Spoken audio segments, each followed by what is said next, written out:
काशीपुर गांव के बाहर एक छोटा कच्चा घर था जिसमें सुगना नाम की बूढ़ी माँ और उसका जवान बेटा हरिया रहते थे।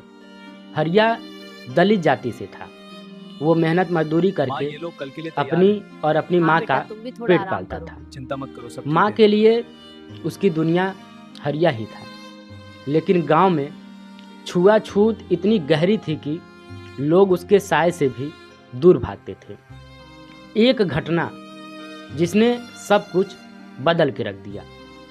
एक रात हरिया खेत में काम करके लौट रहा था। अचानक रास्ते में उसे एक सांप ने डस लिया। वह जमीन पर गिर पड़ा। उसका शरीर नीला पड़ने लगा। हरिया जैसे तैसे खुद को घसीटते हुए गांव की ओर भागा। माँ का चेहरा उसकी आंखों में घूम रहा था और वो चिल्ला रहा था, कोई मुझे पानी दे दो, मेरी सांस रुक रही है।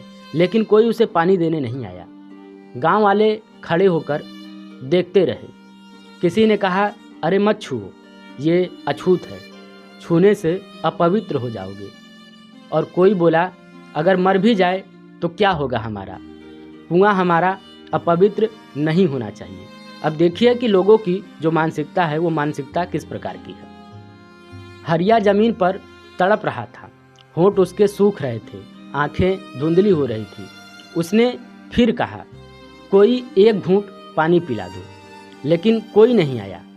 उसकी बूढ़ी माँ को ये बात पता चली तो वो भी नंगे पैर दौड़ते हुए आई। सुगना ने बेटे को जमीन पर तड़पते देखा तो उसका दिल फट गया। वह रोते हुए बोली, मेरे बच्चे को कोई पानी दे दो। सभी गांव वाले वहां से पीछे हट गए। किसी ने कहा, हम नहीं देंगे, तू खुद ले ले पानी कुएं से, पर कुएं को छूना मत। गांव का कुआं वहां से बस चंद कदम की दूरी पर था, लेकिन हरिया तक मानो पहाड़ जितनी दूरी थी। सुगना कांपते पैरों से दौड़ी, पर उसके हाथ कांप रहे थे। बूढ़ी आंखें धुंधली थी। लोटा पकड़ते पकड़ते वह उसी जगह गिर गई। उसके हाथ से लोटा छूट गया। हरिया ने माँ की ओर देखा।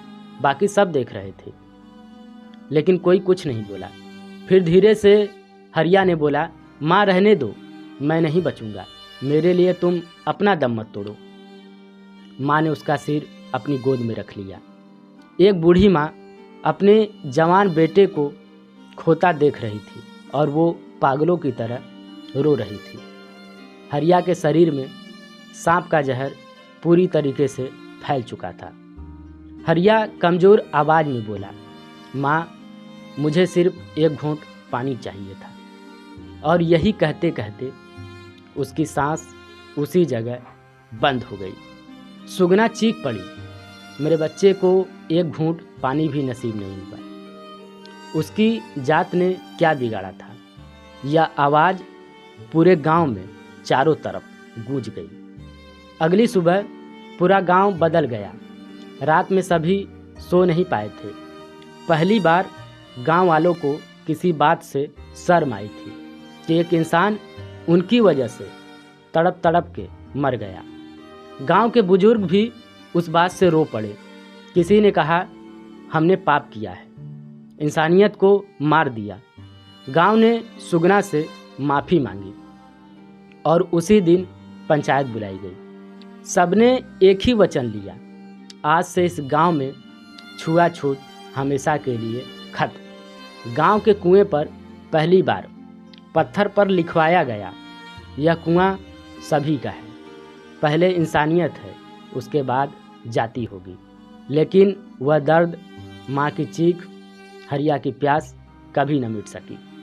इंसानियत से बड़ा कोई जात नहीं होता। पानी भगवान की देन है। किसी के अधिकार से पानी को रोकना सबसे बड़ा पाप है। छुआछूत एक इंसान नहीं मारती, बल्कि पूरा समाज मार देती है। तो दोस्तों, ये जो कहानी थी ये छुआछूत पे थी, भेदभाव पे थी।